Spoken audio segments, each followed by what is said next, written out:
Hello everyone, welcome back to series of lectures of anatomy and physiology. Previous class में structure and functions of cell जो है cellular level of organization तो cell membrane जो था वो complete कर लिए थे।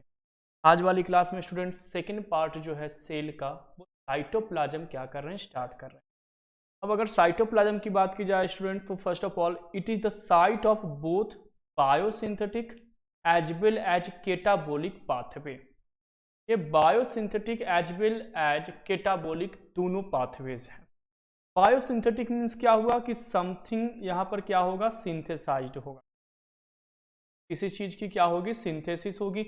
और सिंथेसिस भी क्या होगी, बायोलॉजिकल एक्टिव, यानी कि हम बोल सकते हैं लिविंग नेचर के ऑर्गेनेल्स का या लिविंग नेचर्स के सब्सटेंसेस के यहाँ पर क्या होंगे, सिंथेसिस होंगे। तो साइटोप्लाज्म का फर्स्ट पॉइंट याद रखना है कि ये साइट पे एक तो बायोसिंथेटिक यानी कुछ ऐसी चीजें सिंथेसाइज्ड होगी जिसकी प्रॉपर्टीज जो होगी वो क्या होगी, लिविंग नेचर्स की, यानी नॉन लिविंग ना होकर के वो कैसी रहेगी, लिविंग हो। And second one is catabolic pathway. ये इस साइट पे केटाबोलिज्म रिएक्शंस भी हो।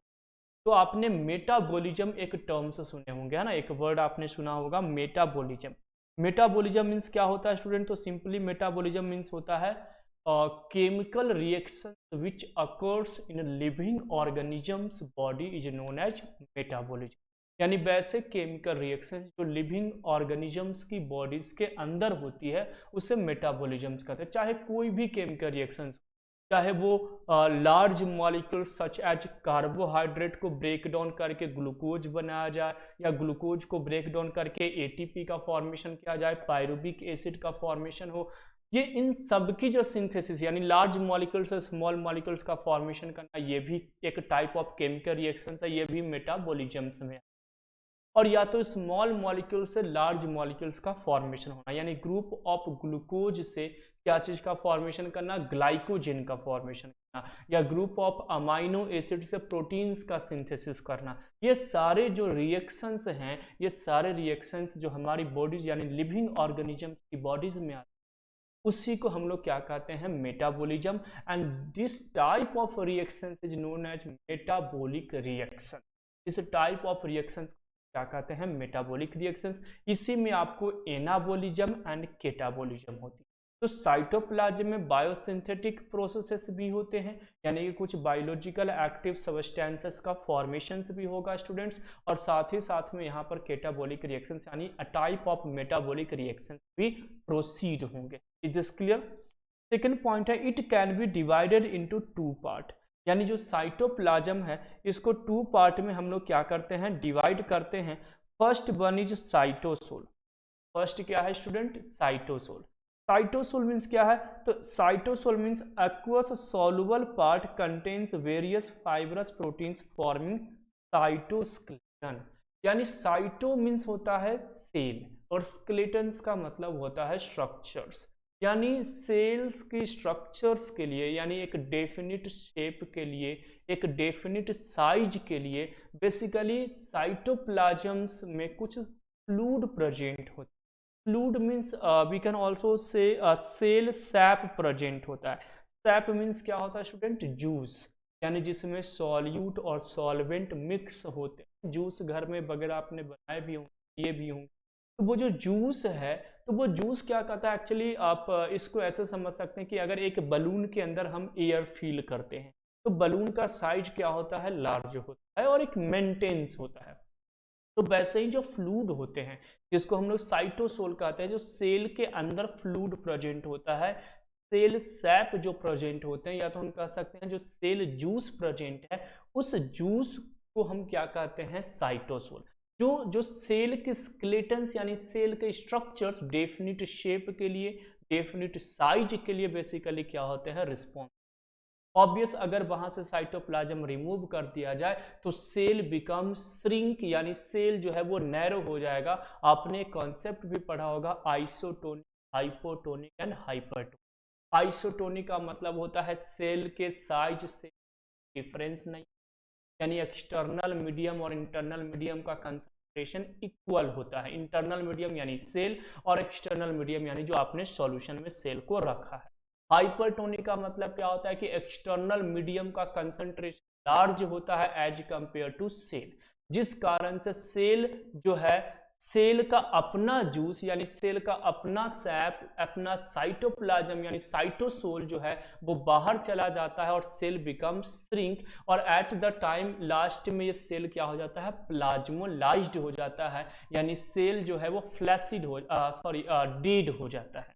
और हाइपोटोनिक सॉल्यूशन मींस क्या होता है कि those solution which concentration is less than cell. इस केस में क्या होगा कि बाहर का जो सॉल्यूशन है वो सेल के अंदर जाएगा और सेल को क्या करेगा, इनलार्ज करेगा, यानी सेल को स्वेलअप करवाएगा और एक टाइम के बाद सेल को वर्स्ट कर देगा, जो सेल को डेड करने के लिए रिस्पॉन्सिबल।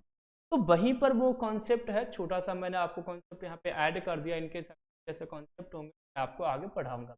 आइसोटोनिक, हाइपोटोनिक, हाइपरटोनिक, ये वी फार्मेसी के बच्चों के लिए तो बहुत इंपॉर्टेंट है, क्योंकि जब हम आई ड्रॉप्स वगैरह बनाते हैं तो उसमें ये टोनिसिटी मेंटेन करने के लिए बहुत बहुत ही ज़्यादा रोल हो जाता है। यानी जो आई ड्रॉप्स होते हैं बेटा हमेशा याद रखेंगे वो आइसोटोनिक होते हैं, अगर ये आइसोटोनिक नहीं होंगे तो हमारे आईज को खराब कर सकते हैं। इसलिए आईज का जब प्रिपरेशंस होते हैं, यानी जब आईज के ड्रॉप्स बनते हैं तो उनको बहुत ही ज़्यादा प्रिसिजन यानी एक्यूरेसी साथ क्या किए जाते हैं, प्रिपेयर किए जाते हैं, जो आने वाले टाइम पे जब आप डोजेस फॉर्म पढ़ोगे वी फार्मेसी के अन्य सेमेस्टर्स के अन्य सब्जेक्ट्स में, तो आपको वहाँ पर टीचर बहुत अच्छे से चीज़ को क्लियर करेंगे। तो साइटोप्लाज्म्स के फर्स्ट पार्ट क्या हो गया स्टूडेंट, तो cytosol. Second one is cell organelles, यानी उसी साइटोप्लाज्म्स के अंदर बहुत सारे सेल्स ऑर्गेनेल्स प्रेजेंट होते हैं, यानी डिफरेंट ऑर्गेनेल जैसे कि ribosomes, mitochondria, endoplasmic reticulums, Golgi complex, इसके अलावा lysosomes, centrioles, chloroplast in the case of plants, ऐसे बहुत सारे क्या होते हैं, ऑर्गेनेल्स प्रेजेंट होते हैं, जिसको हम लोग क्या कहते हैं, सेल ऑर्गेनेल्स। तो साइटोप्लाज्म्स में साइटोसोल यानी जो लिक्विड पोर्शन है उसको साइटोसोल्स कहते हैं, और जो ऑर्गेनेल्स है सॉलिड पोर्शन क्या कहते हैं, सेल ऑर्गेनेल्स। तो क्या है, तो living part of the cell having definite shape, structure and functions bounded by plasma membrane. Plasma membrane के कारण साइटोप्लाज्म जो सेल के शेप साइज को क्या करता है, मेंटेन करता है।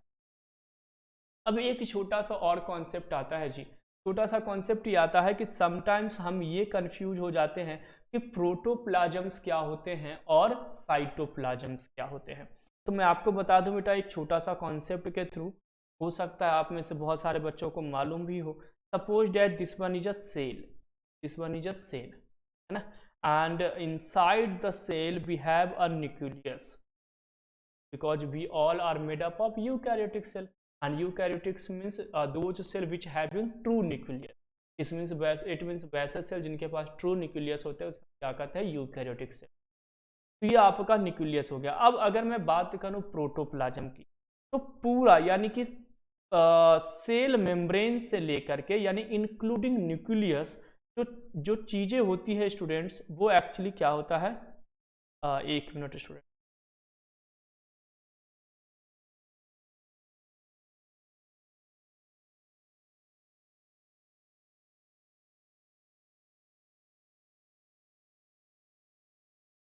यस,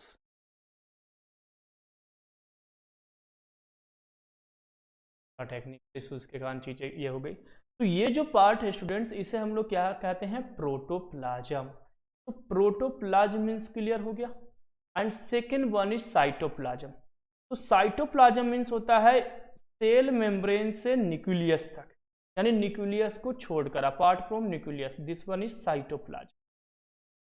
ठीक है, तो जो मैं रेड से शो कर रहा हूं, this area is known as cytoplasm, इसे हम साइटोप्लाज्म कहते हैं, इस एरिया को हम क्या कहते हैं, साइटोप्लाज्म।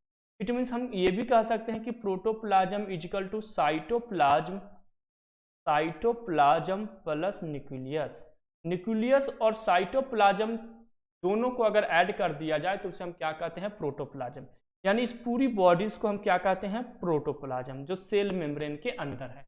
और अगर हम न्यूक्लियस को छोड़ करके बात करते हैं, सेल मेम्ब्रेन का वो पार्ट जो न्यूक्लियस जिसमें हम नहीं रखते, यानी न्यूक्लियस को एक्सक्लूड कर दिया जाए, बाहर कर दिया जाए, तो वो पार्ट को हम लोग क्या कहते हैं, साइटोप्लाज्म। आई होप आपको साइटोप्लाज्म और प्रोटोप्लाज्म में अगर कुछ डिफरेंस या अगर कुछ डाउट्स आपको पहले से हो तो वो डाउट शायद आपको सॉल्व हो गया होगा। तो protoplasm means cytoplasm plus nucleus, and cytoplasm means apart from nucleus inside the cell membrane all organelles, all area is known as cytoplasm. Is this clear? Come to the next part. Next part is nucleus, यानी कि cell organelle, cell structure and functions में cell के another structure, यानी cell membrane complete हो गया, cytoplasm complete हो गया। अब हम लोग कहाँ पर आते हैं? न्यूक्लियस। न्यूक्लियस क्या है स्टूडेंट्स? तो एक्चुअली न्यूक्लियस क्या है? तो nucleus is the most important cell organelles which direct and control all its cellular activities। यानी कि देखिए सेंटर्स, बेसिकली जो सेंटर होता है उसमें न्यूक्लियस प्रेजेंट होते हैं।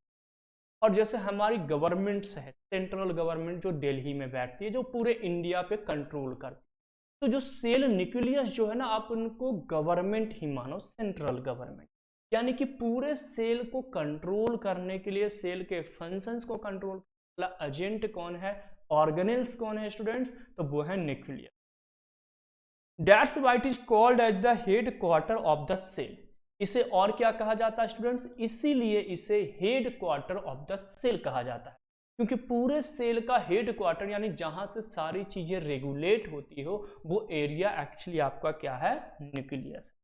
Next, it was discovered by Robert brown इन 1831। इसको मैंने न्यूक्लियस के साइंटिस्ट को इसलिए मेंशन कर दिया, समटाइम्स ऐसे क्वेश्चंस आते हैं कि सेल का डिस्कवरी किसने की है? तो रॉबर्ट हुक ने की, जिसको डेड सेल भी बोलते हैं, father of dead cell, father of cytology भी कहा जाता है। इन्होंने एक बुक भी लिखा था माइक्रोग्राफी, आपने पढ़ा होगा प्रीवियस क्लासेस में। इसके अलावे फादर ऑफ बैक्टीरियोलॉजी या फादर ऑफ लिविंग सेल्स जो हैं वो होते हैं अपना एंटोन वॉन लीवेनहुक, है ना। उसके बाद आपने पढ़ा होगा रॉबर्ट ब्राउन 1831 में अपना न्यूक्लियस का डिस्कवरी किए। पुरकिंजे जो है वो प्रोटोप्लाज्म का डिस्कवरी की है।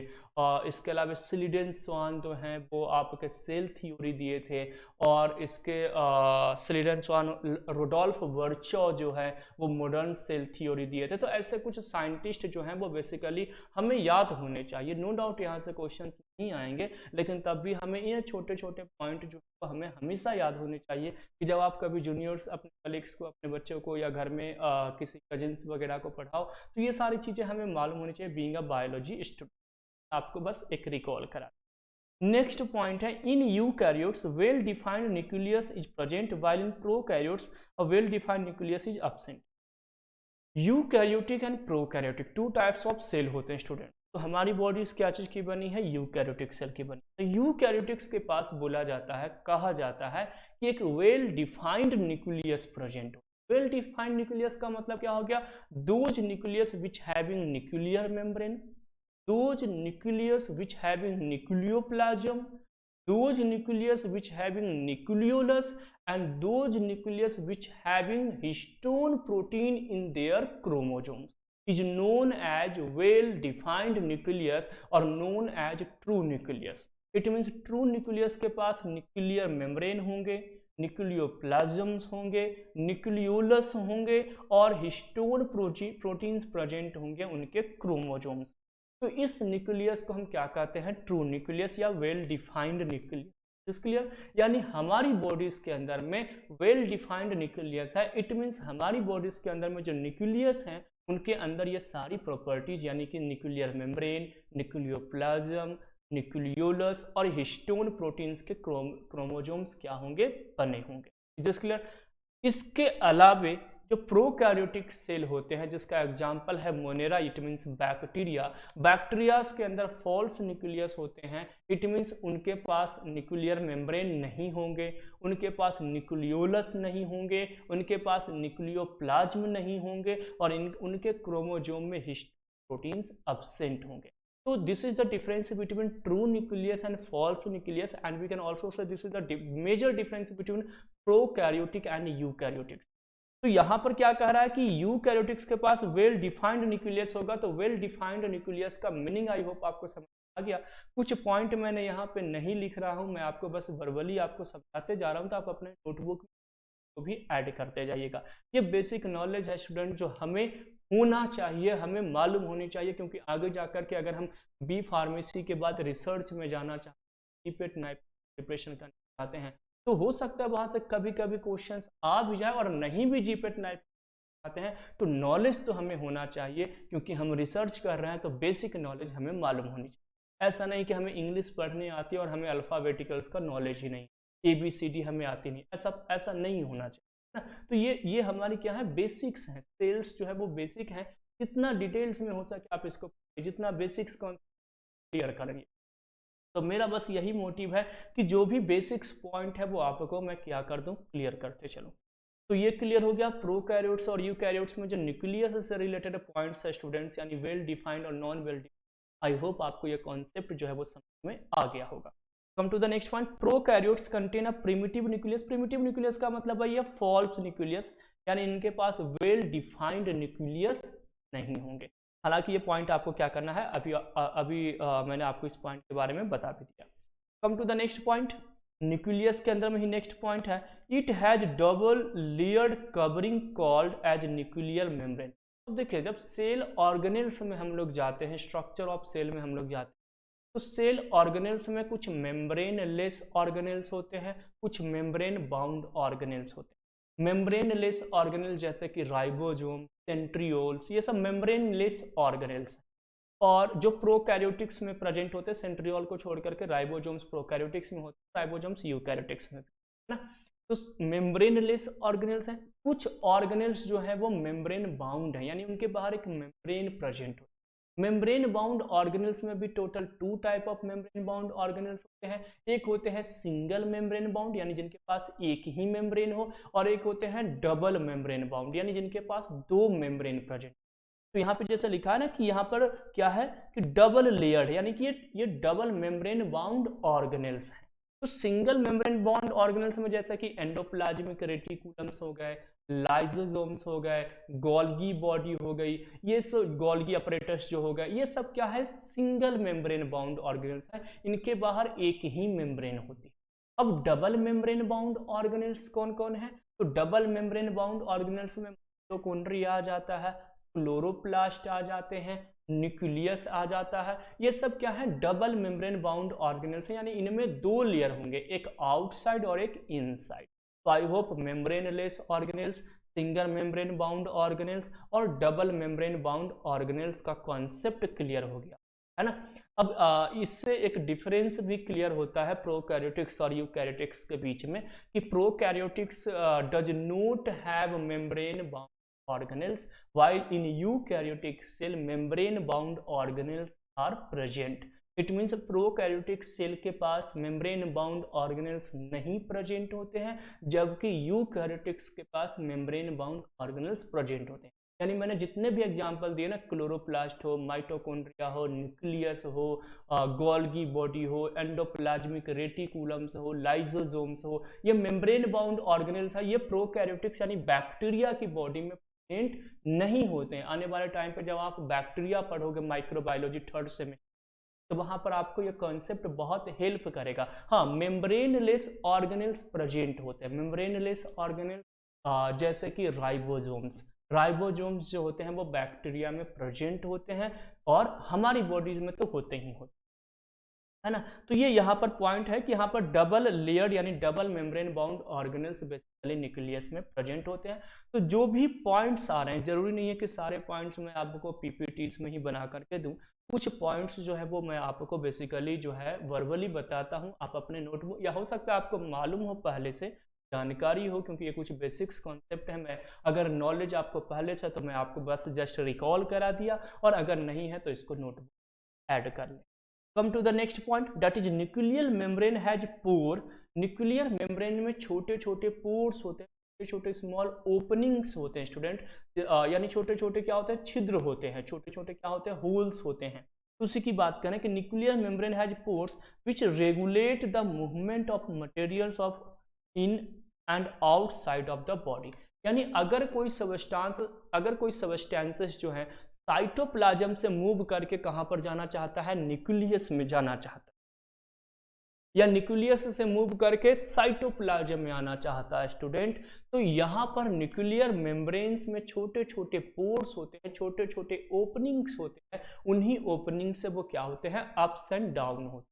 जैसे मान के चलो हमें किसी के घर में जाना है तो घर में डोर होगा, तो डोर को ही हम यहाँ पर पोर्स कह रहे हैं, जिसको न्यूक्लियो पोर्स। तो ये भी point clear. Come to the next, besides nuclear membrane nucleus also contains nucleolus. देखिए अभी अपने एक डायग्राम से मैं चीजों को डिस्कस भी करें। न्यूक्लियस के अंदर एक न्यूक्लियोलस प्रेजेंट होते हैं, यानी ये न्यूक्लियस, ये सेल है, सेल के अंदर न्यूक्लियस है, तो इसके अंदर एक और क्या होते हैं, न्यूक्लियोलस प्रेजेंट होते हैं। Nucleolus and chromatins materials and the substance filled inside the nucleus is nucleolus और कैरियोलिम्ब। कहने का मतलब न्यूक्लियस के अंदर कुछ क्रोमैटिन्स प्रेजेंट होते हैं जिसको क्रोमोजोम्स कहते हैं। Suppose that this one nucleus, तो ये यहाँ पर क्या होते हैं बेटा, कुछ क्रोमोजोम्स इस टाइप से क्या होते हैं, प्रेजेंट होते हैं। और क्या होते हैं, न्यूक्लियोलस भी प्रेजेंट है ना, क्या होते हैं, न्यूक्लियोलस भी प्रेजेंट होते हैं। क्रोमोजोम्स प्रेजेंट हैं, इस टाइप से ये क्या होते हैं, प्रेजेंट होते हैं। ठीक है, वही पॉइंट कर रहा है। नेक्स्ट है क्रोमोजोम्स और chromatin materials consist of DNA. जो क्रोमोजोम्स होते हैं और क्रोमैटिन्स मटेरियल होते हैं। अच्छा एक और पॉइंट आ गया यहाँ पर, एक वर्ड यहाँ पर स्टूडेंट क्या है, क्रोमैटिन, और एक क्या है, क्रोमोजोम। दोनों के बीच में क्या लिखा हुआ है, और। दोनों के बीच में अगर आप देखेंगे तो क्या लिखा हुआ है, और। ये क्रोमोजोम्स और क्रोमैटिन्स में क्या डिफरेंस आपको आई होप मालूम हो, मैं तब भी आपको रिकॉल करा दूं। क्रोमोजोम्स में डीएनए जो होते हैं स्टूडेंट्स, वो रेप्लिकेशंस वाले होते हैं, यानी कंटिन्यूअसली डीएनए जो है वो अपना रेप्लिका तैयार करता है, यानी कि नए डीएनए का फॉर्मेशन करता है ना। जबकि अगर उसी क्रोमोजोम्स में डीएनए अपना रेप्लिका बनाना बंद कर दे, यानी अपना डिवीजन करना बंद कर दे, न्यू डीएनए का फॉर्मेशन करना बंद कर दे, तो उसे हम क्या कहेंगे, क्रोमैटिन्स। क्लियर हो गया। तो क्रोमैटिन्स एक्चुअली क्रोमोजोम्स ही है, लेकिन क्रोमैटिन्स तब क्रोमोजोम्स को कहेंगे जब उनमें डीएनए का रेप्लिकेशन बंद हो गया, डीएनए न्यू डीएनए का फॉर्मेशन करना बंद कर दिया, तो उसे क्रोमैटिन्स कहेंगे। और अगर वहां पर सडन फिर से स्टार्ट हो गया डिवीजन या नए डीएनए का फॉर्मेशन होना, या हम कहें कि प्रोलिफरेशन स्टार्ट हो गया या रेप्लिकेशन स्टार्ट हो गया, तो उसी क्रोमैटिन्स को हम क्रोमोजोम्स कहें। तो बेसिकली क्रोमोजोम्स हो चाहे क्रोमैटिन्स हो, दोनों में डीएनए प्रेजेंट है, लेकिन क्रोमैटिन्स वो स्टेज को कहते हैं जब डीएनए रेस्टिंग फेज में चला गया, यानी कि रेप्लिकेशन नहीं कर रहा है। लेकिन ऐसा नहीं है कि क्रोमैटिन्स आगे जाकर के क्रोमोजोम में कन्वर्ट नहीं होगा, वो भी क्रोमोजोम में कन्वर्ट होगा, तब होगा जब क्रोमैटिन्स के अंदर जो डीएनए है वो डीएनए फिर से रेप्लिका बनाना स्टार्ट कर। आई होप आपको क्रोमोजोम्स और क्रोमैटिन्स के बीच में भी बेसिक डिफरेंस, देखो ये छोटे छोटे टर्म्स हैं, ऐसा नहीं है कि हमें बहुत ज़्यादा इम्पोर्टेंट है इन टर्म्स के बारे में, लेकिन ये नॉलेज होना चाहिए। Being a bio student, being a pharmacist, हमें ये नॉलेज होना चाहिए, तब जाकर के आप किसी भी स्टेज में आप क्या कर सकते, कहीं पर भी आप बोल सकते हो कि हाँ हमारे पास सेल्स के बारे में इतना नॉलेज है। तो क्रोमोजोम्स और chromatin material consist of DNA which store and transmit hereditary information for the cell to function, grow and reproduce. Obviously जो क्रोमोजोम्स होते हैं, यानी जो डीएनए होते हैं, और डीएनए को हम लोग क्या कहते हैं स्टूडेंट, जेनेटिक मटेरियल और हेरिडिटरी सबस्टेंस।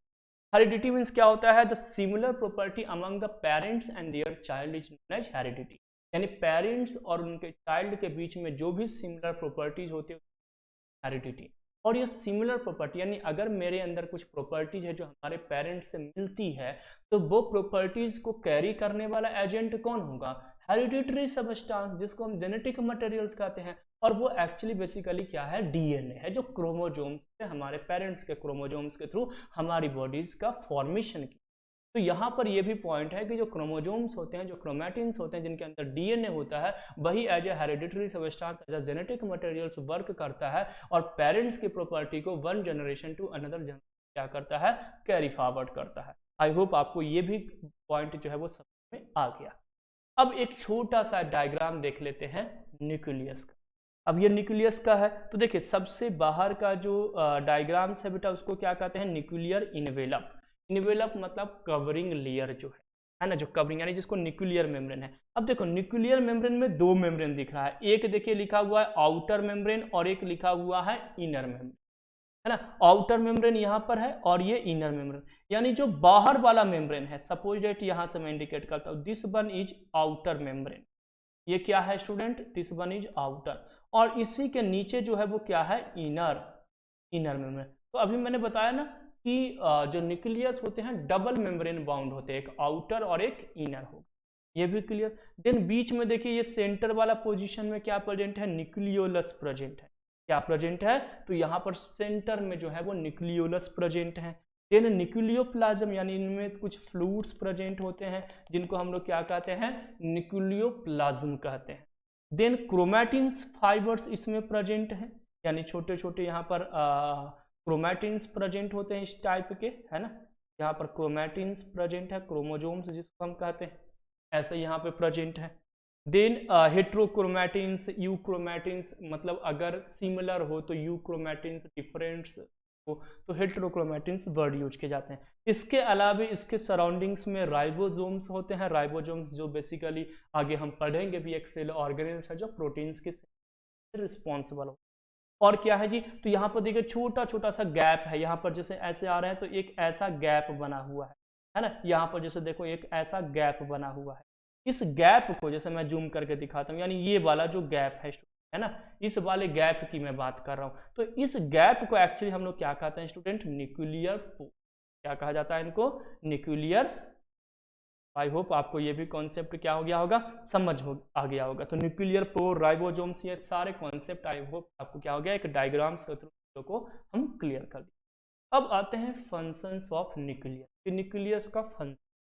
तो first function is it control all the metabolic activity of the cell and regulate the cell cycle. Metabolic activity जितने भी यानी कि सेल के अंदर जो मोस्टली जो केमिकल रिएक्शंस, उन सारे केमिकल रिएक्शंस को बेसिकली ये क्या करता है स्टूडेंट्स, कंट्रोल करता है, रेगुलेट करता है ना। और इसके बाद ये सेल साइकिल को भी रेगुलेट करता है। सेल साइकिल एक्चुअली आपने पढ़ा होगा कि mitosis and meiosis, two type of cell cycle होता है ना। तो सेल साइकिल में आपने सेल डिवीजन माइटोसिस और मियोसिस होता है। सेल साइकिल में आपने कुछ फेज पढ़े होंगे, जैसे कि G1 फेज, देन पढ़े होंगे एस फेज, फिर पढ़े होंगे G2 फेज, और फिर पढ़े होंगे एम फेज। इस टाइप से आपने साइकिल पढ़े होंगे कि G1 phase, S phase, G2 phase और M phase, G1, S, G2 और एम फेज। और समटाइम्स जो है वो सेल कहाँ पे चला जाता है, G0 फेज में, जिसको रेस्टिंग फेज। तो यहाँ पर जो एस फेज है इसको हम क्या कहते हैं स्टूडेंट, सिंथेटिक।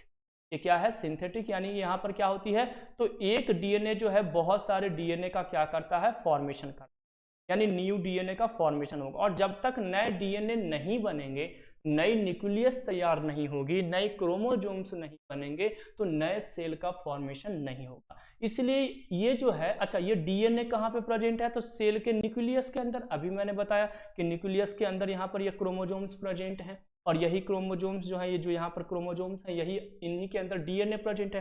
तो सबसे पहले अगर सेल साइकिल होता है, तो सेल साइकिल को रेगुलेट करने के लिए एस फेज जो होता है वो बेसिकली यहीं पर होता है। एस फेज क्या, ये फेज है। इवन सेल डिवीजन में भी न्यूक्लियस का बड़ा रोल है, क्योंकि जब तक डीएनए का फॉर्मेशन नहीं होगा तब तक सेल डिवीजन पॉसिबल नहीं है।